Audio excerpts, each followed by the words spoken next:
introduce our speaker. Let's make sure we're started. We're all set. Going? Yep. Good.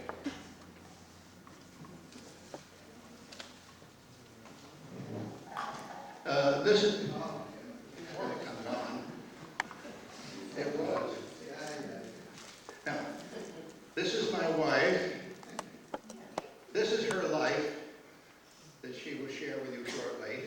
And I was blessed to have her share with me for over 65 years.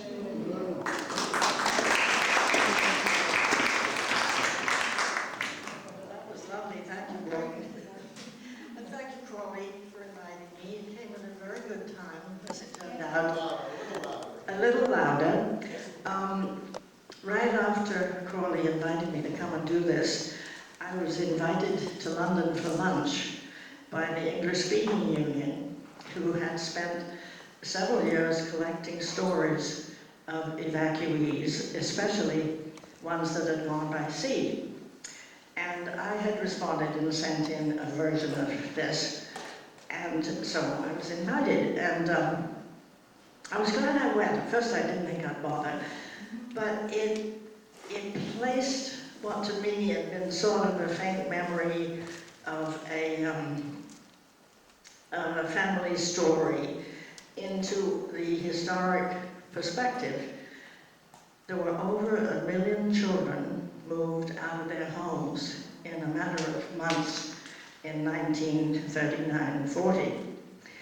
And 200,000 of them came to the United States.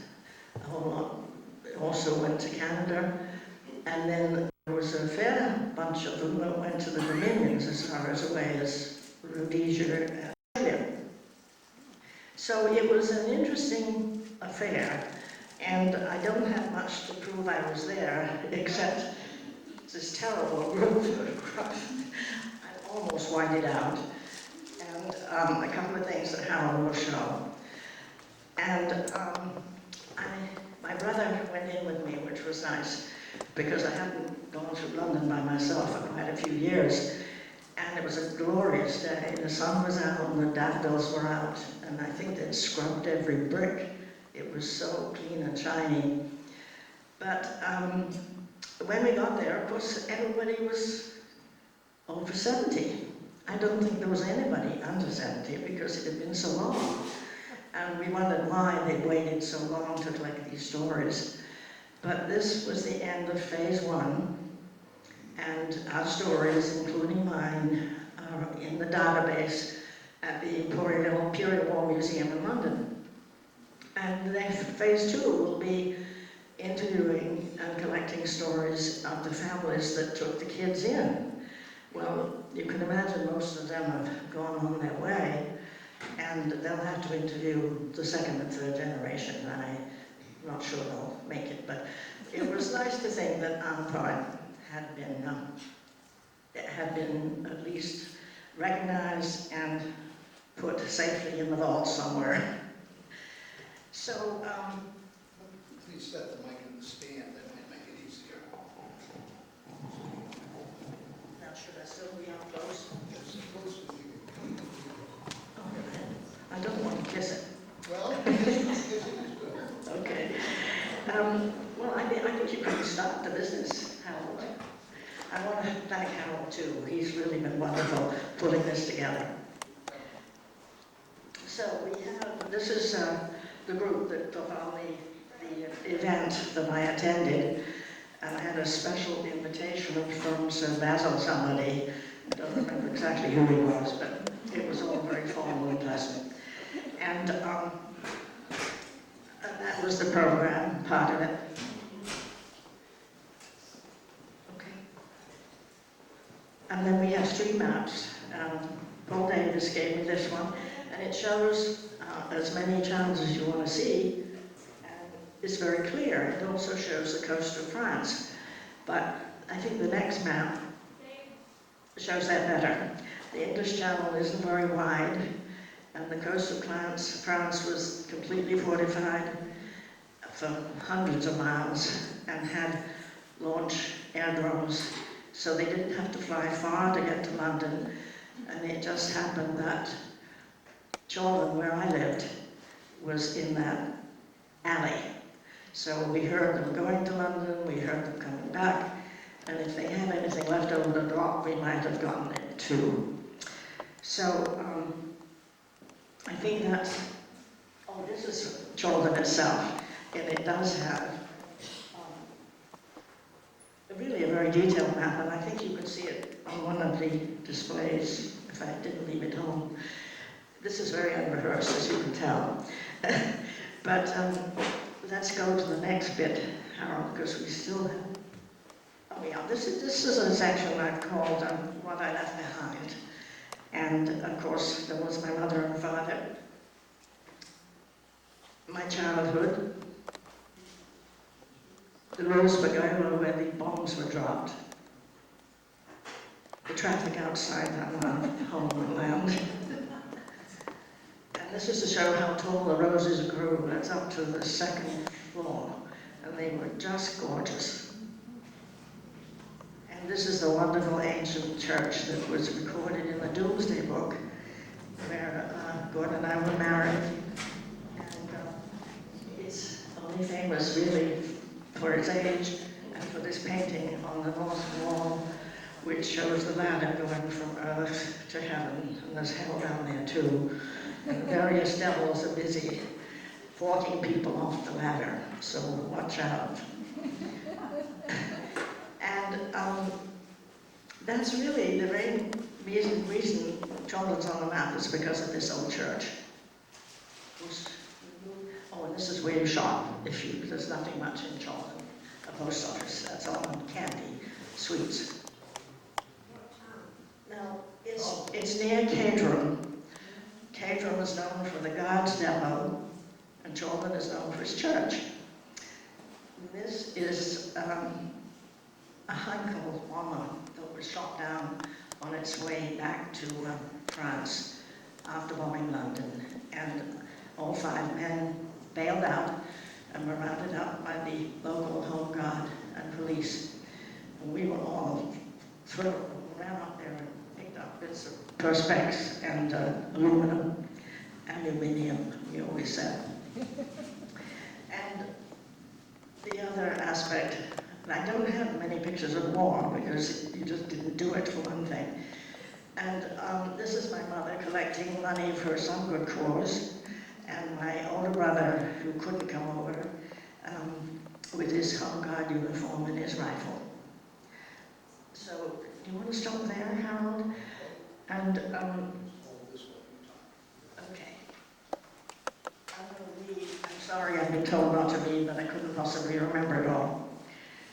And there's also a little bit of history poked in here, but it's mostly a family story. In 1938, Prime Minister Neville Chamberlain came back from Munich proclaiming peace in our time, but Adolf Hitler was already mustering forces. When the German army overran Poland in 1939, England declared war on Germany on the 3rd of September. It was not long before the old warhorse, Winston Churchill, was elected Prime Minister in May 1940. After the near disaster in Dunkirk, when thousands of trapped British troops were rescued by an armada of small boats, England responded to his clarion call, "We shall never surrender." It was, however, a dark time for Britain. The whole of Europe was now in Nazi control, and the threat of invasion of England was very real. The Luftwaffe, the German Air Force, was much larger than the Royal Air Force and was ready to bomb England into submission. It was apparent that the battle for Britain was just on the way. And that young people, young men particularly, rushed to join the RAF, and the production of fighter planes was stepped up. In order to protect children, various evacuation schemes were considered by Parliament. The plan to move as many as possible to the countryside was activated immediately in 1939. But many families decided to risk staying together in the cities. Then it became clear that private arrangements to seek shelter overseas were taking place by those who could afford it. There was a new attempt to make evacuation available to everyone, not just the wealthy, and there was a huge outpouring of offers for homes in Canada and the United States and even further afield. During the spring of 1940, a kind invitation was received by Miss Atwood, headmistress of Whiteheath County School, and it was passed on to the parents. The promise of good homes with MIT professors had a good response. 22 children were signed up, several of them siblings, not students. In the First World War, my father volunteered for the Royal Army Medical Corps and was trained as a medical orderly. He was posted to a casualty clearance station and worked closely with the surgeons treating the soldiers' injuries. He saw terrible devastation and bloodshed on the front line in France and held no illusions regarding the conditions that would result if Germany invaded England. He had already built an air raid shelter in our back garden and knew that we would be much safer in the United States. He spoke with each of us about the plan, in spite of our mother's very deep misgivings. She always said that her happiest times were with her 4 children. My older brother Murray was 17 and would be needed for the war effort. After studying chemistry at London University, he went on to carry out essential work for Shell, as well as serving in the Home Guard for several years. I was only 15, however, and eager for an adventure. Besides, in my naivety, I believed that the war would be over in a few months. My sister Jean and younger brother Hugh, nicknamed Bun at the time, raised no objections, and so we 3 were signed on. Although this was a private arrangement, we would have to abide by government regulations. All through August and into September, the Battle of Britain was raging in earnest above our heads on a clear blue sky. It was a summer of extraordinary warmth and beauty, except for the Luftwaffe, which tried daily to break through the relentless defense of our Spitfires and Hurricanes in order to reach their targets in London. We children could not be kept indoors for long and stood in the garden fiercely cheering and counting numbers of German planes that were knocked down each day. I recorded them in my diary with scarcely a thought of the suffering that resulted on both sides. The worst daylight air raids of the war occurred before we left home. I just found my diary from August 1940 and I'm reminded how frequent and disruptive they were. The first entry said there were 7 raids before August 17th, which was the day that we went up to London to the American consulate in Grosvenor House and were interviewed for our passports. We also had physical examinations which were conducted in a large room with half a dozen doctors and many parents and children waiting their turn. When it was all completed, my father, as a treat, suggested that we go to the zoo. No mention was made of the animals, but we were awed by the huge barrage balloons, part of the defense of London, since they forced the German bombers to fly higher. We went home, using a tube to get to the train, and saw where hundreds of Londoners spent the night safely. The note at the end of the day said 66 down. The next day we heard the thunder overhead and counted 20 twin-engine bombers heading for Croydon, the next big town, and the noise from the anti-aircraft guns and machine gun fire was deafening. Found 13 cartridge cases in our garden, was the note. Church bells rang the old clear that time, but there was lots of smoke coming up from Croydon. In spite of all that, we had Morris, the boy next door, for tea. August 16th, I went to the dentist but spent most of my appointment in his shelter.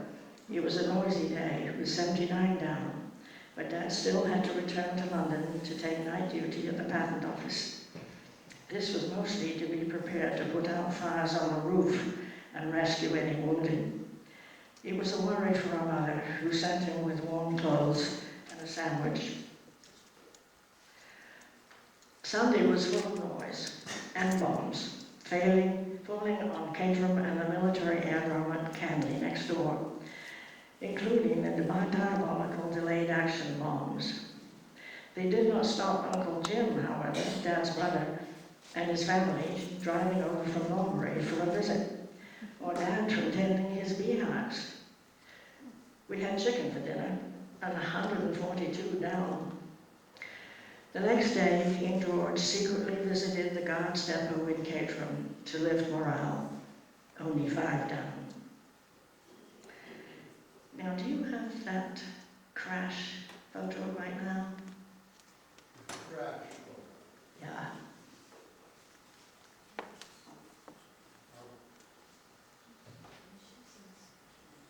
It doesn't matter. Oh, no, you've gone too far. It's all right. It doesn't come out very well because it's from a newspaper. All right, you did it. Have I already read this? On August 26, a high pole was shot down in Queen's Park as it returned from a raid on London. It destroyed, I did read this, didn't I? No. Sorry. It destroyed 3 houses, and it was only half a mile away from us. The crew of 5 bailed out to be rounded up by the Home Guard and the police. A photo of the wreck made the London paper. Through all this disruption, friends came to say goodbye. Brother Murray goes fishing. Appointments are kept. We shop for new clothes and sew mend others. Dad picks up our passports and is told we can expect to leave on Tuesday. That was postponed several times. Still, 50 to 80 planes were shot down every day. The RAF was doing heroic work, so the strategy of the Luftwaffe was changing. They went after the docks at night, and there was more heavy gunfire and searchlights lighting up the sky. We could see the dramatic glow about 20 miles away. In this period, we used the air raid shelter at night, and my parents slept under the stairs, thought to be the safest place in a house. The shelter was a damp and spidery affair, particularly below ground. Dad put in shelves for storage of torches and a few edibles, notably chocolate bars. We were hit only once at night by 2 incendiary bombs, which landed in the rose pagoda halfway down the garden and set off brilliant fires. My father and I converged on them and used buckets of sand and dirt to put them out. On Monday, September 16th, our parents' wedding anniversary, there were 7 distinct noisy raids, and a telegram came saying we had to be in Grosvenor House the next day by 8 a.m. What a wild day. A final trip to the dentist, last item stuffed into suitcases and off to bed. I said hold there. You were still holding. Why don't we do... Okay, let's go forward to this one. Yeah. Okay, yes, that's good. We left home with very mixed feelings. Our gas mask slung over our shoulders and a luggage label pinned to our coats for identification. It was decided that our mother should stay home and be spared the agony of saying goodbye on a crowded railway station. We exchanged our warm hugs and kisses hurriedly in the kitchen. The rent in the fabric of our tightly knit family was upon us without mercy. I recall that we had a strangely silent trip to London with our father, and then a brief parting as he handed us into the care of strangers. We sat together in the train that took us to Liverpool, and a school where we had to wait a few days while the convoy assembled. On most nights, Liverpool was bombed heavily, and we went to the cellar for protection. The school kitchen was destroyed, and our meals were pretty sketchy after that. In fact, I wrote a thoughtless postcard home, complaining about dried eggs for breakfast. We were used to fresh eggs from our own hens. Little did I know that my parents had a larger worry. Much later, we discovered that on September 18th, the liner, the City of Bonaires, carrying hundreds of evacuees, was sunk by a German light U-boat with terrible loss of life, including children. When my mother heard this news, we were told she fell down in a faint, and my father was just able to catch her. How painful that news must have been. My family had no idea whether we were on that boat or not, and had no news of us for some weeks. Around this time, my mother took up smoking cigarettes, a habit which helped her through all the stresses of the war years. We learned later that the captain of the submarine sobbed when he heard of the children that drowned due to his action. Strangely, all sea evacuations of children were supposed to be halted after that. tragedy, and our sailing was not stopped. Maybe our convoy was so close to launching it was allowed to go. While we were waiting, we were taken on a short trip to Liverpool Cathedral. I think there might be one slide of that, is there? Anyway, of the token of freedom, I guess it was. We clustered at one end of the cathedral as we looked around and then became transfixed as from some hidden niche the pure ethereal voice of a choir boy sang Handel's My Heart Ever Faithful. My friend Stella Taylor still calls it unforgettable, and it was. We were each given a copy of A Token of Freedom, a spiritual passport.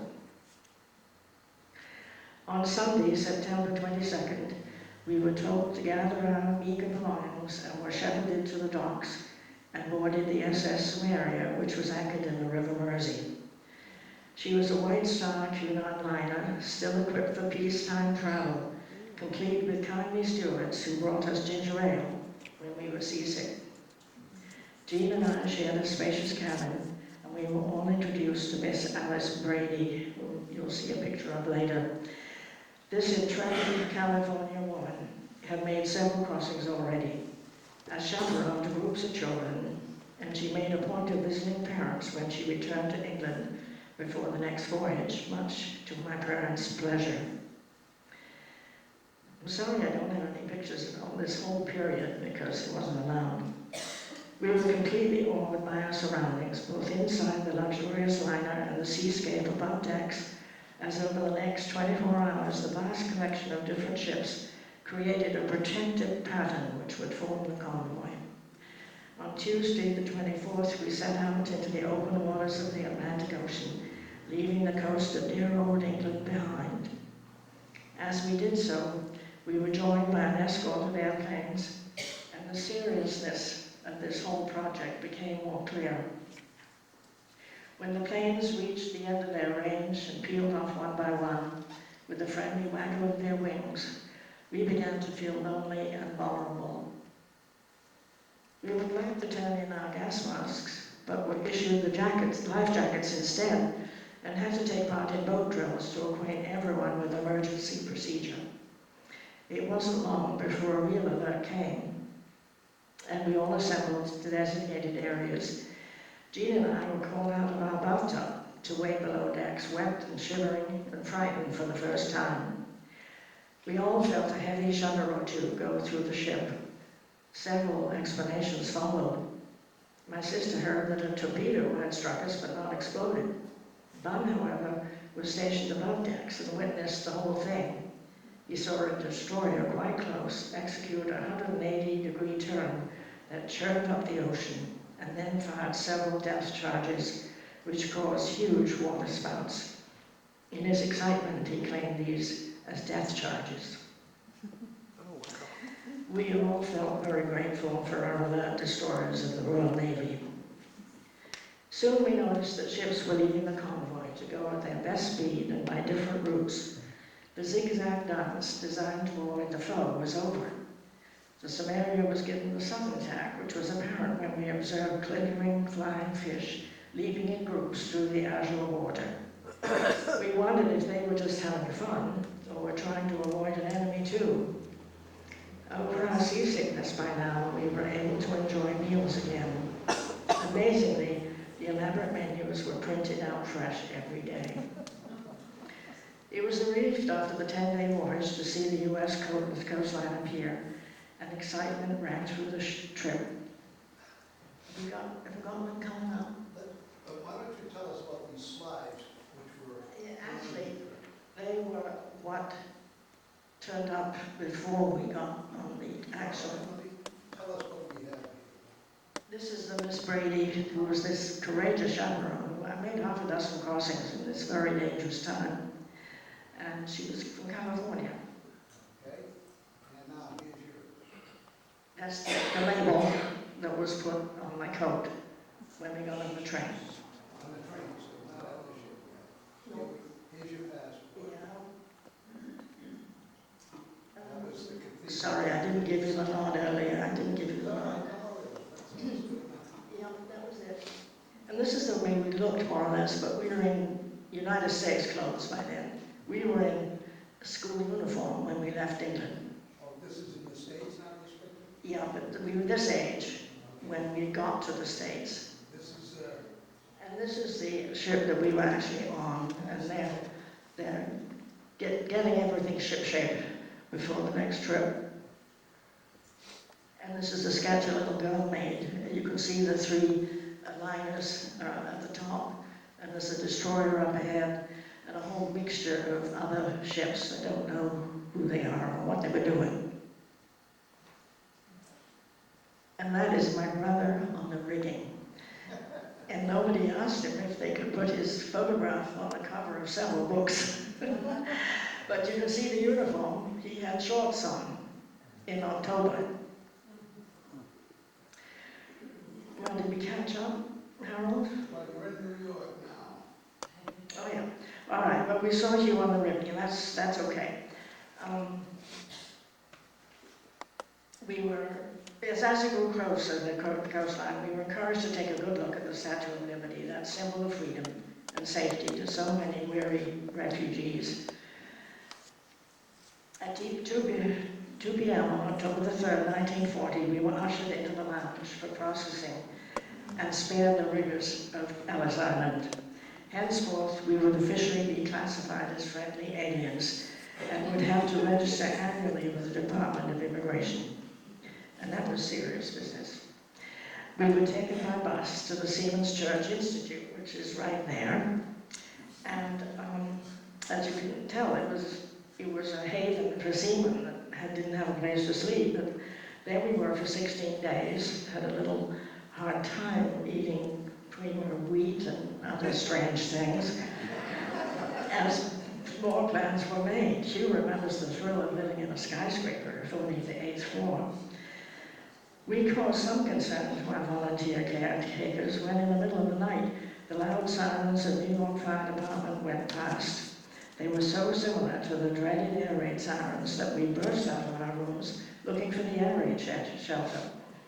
Had to be rounded up like scared rabbits and put back to bed. We were hoping to move to our permanent home soon, but were informed that 2 of our companions had the measles, and we had to be quarantined again for a month. Our hearts sank, and home seemed even more desirable. Enough beds for us all were found at the Edwin Gould Foundation, an orphanage in the outskirts of New York City. This was a dismal experience for most of us, but I'm sure that the short-handed staff did their best. Jean remembers name-calling with the orphan residents through a heavy wire fence. Greasy polecats give some idea of the level of discourse. A notable incident, especially for our parents, was a transatlantic connection arranged by NBC in New York. And Brother Hugh on the right. 9 children were selected to talk with their parents, who were gathered in a London studio. Hugh says he was quite overcome by the strangeness of it all, but he was a star turn, according to the magazine article, complete with photographs, both spunky and resolute. He was the most grown up, greeting his father with, "Hiya, Dad." And then he described the spout of water from the action during the voyage. Hopefully our mother heard the conversation from the comforts of home. Sometimes volunteers kindly stepped up to take us in small groups to see the sights of New York. I recall a tour of the Empire State Building and lunch at the unique Automat.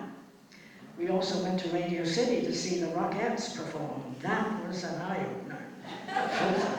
Those of us who had seen nothing more risque than a pantomime. With difficulty, I found a dress that would do for an evening dinner party at the Café Rouge in the city. The menu is on display today, but I can tell you that I thoroughly enjoyed the Long Island duckling full and lemon pie for $1.50. Apart from that, we had to devise our own entertainment. I will never forget the jazzy chopsticks played endlessly on the one piano. It still rings in my head sometimes. One day, we were given roller skates, and they were my undoing. With a fall that broke my wrist, sent me to the hospital, and resulted in a cast. Being on my right hand, that cramped my style for weeks. Jean had problems too with an infection from her required vaccination. Since it was an election year, we caught a little presidential politics, and I was quite taken by Wendell Willkie's campaign slogan, "One World." I still have the button, which I forgot to bring, and sometimes wonder how different the world might have been if he had one. As it turned out, England had a stalwart supporter in Franklin D. Roosevelt. His actions turned the war around after bruising defeats in several theaters around the world. Subsequently, Willkie undertook diplomatic missions for the president and was described by Winston Churchill in his book, The Grand Alliance, as the most able and forceful man. Without much notice, let me tell you a little about this.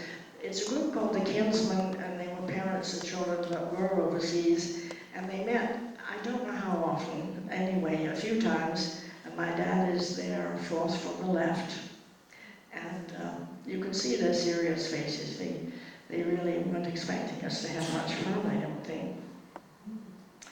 These people are back in England meeting. That's right. I don't know whether it was in Croydon or London. With no regrets this time, we left New York by train to find homes in Massachusetts. Mrs. Arthur Compton's wife of the president of MIT was our escort. The dispersal house was the home for little wanderers in Jamaica Plain. It was a vital and friendly orphanage which still exists under that quaint name as a resource for child services. We three waited in a colorful, sunny fall afternoon as child after child was greeted and driven off. We began to feel a bit forlorn when at last a large blue Buick turned up. Out popped Mrs. Winchell, an energetic, friendly woman, my future mother-in-law, as it turned out.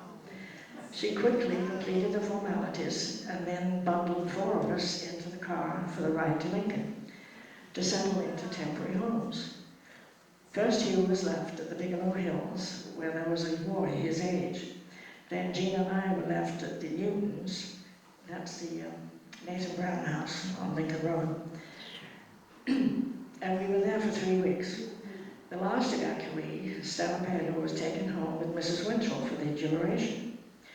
These good people, Peggy and Harlan Newton. Yes, thank you, my alert operator here. And I don't have a picture of Evelyn and Gilbert Winchell.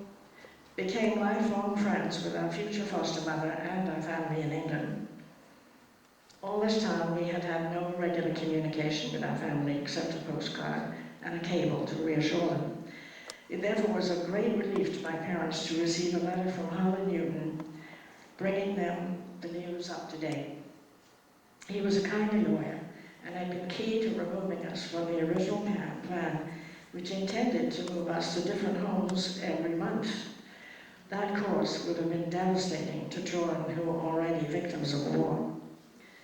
We were put under the supervision of the United States Committee for the Care of European Children.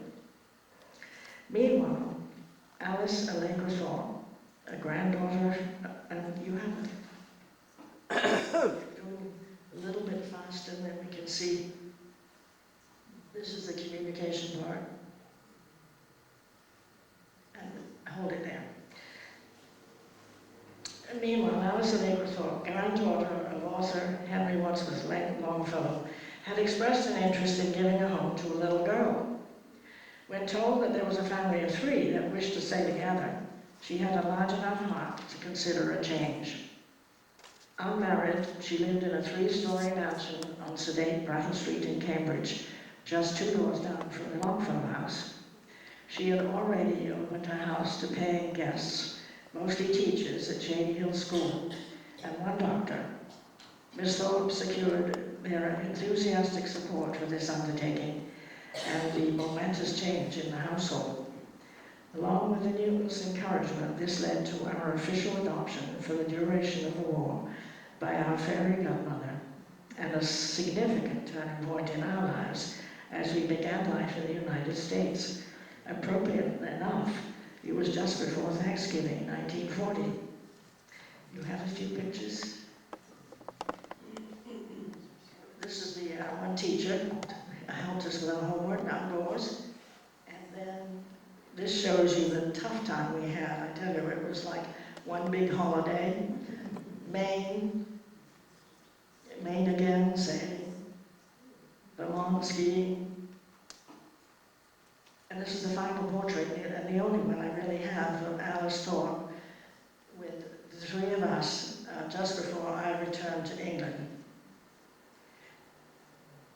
And here I am in England with two brothers, and then this is the one I love, my mother with her whole family complete again. She's in the middle of the back, and my father next to her, and then Hugh, me, Murray, and Jean. And I'd like to tell you a little more of the story, if you're not all bored or hungry or anything. Tell us more. This was a newspaper from the time that I landed, and it shows when an active war was going on still.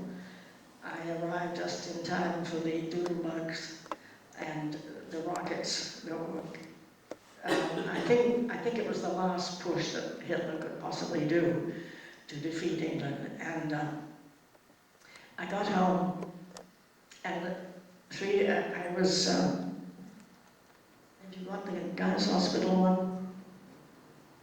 This is why I went back. I wanted training in physical therapy so I could do something for the war effort. And this is the only photograph that I have, me in the uniform. And I'd only been home 3 weeks when guys got concerned about these bombs and rockets and evacuated our department to Edinburgh. So I got evacuated, I think it was 4 times in all. And this was 50 years later when there was a fundraiser for the Home for Little Wanderers, and they asked us and several other evacuees who were in the area to participate, and we were glad to do that. It's my sister Jean and me. And you know, there's story after story I could give, but I think that's enough, and I think I saw Paul come in. Paul Davis is going to carry on with the domestic evacuation, and you'll have to hear our love story another day.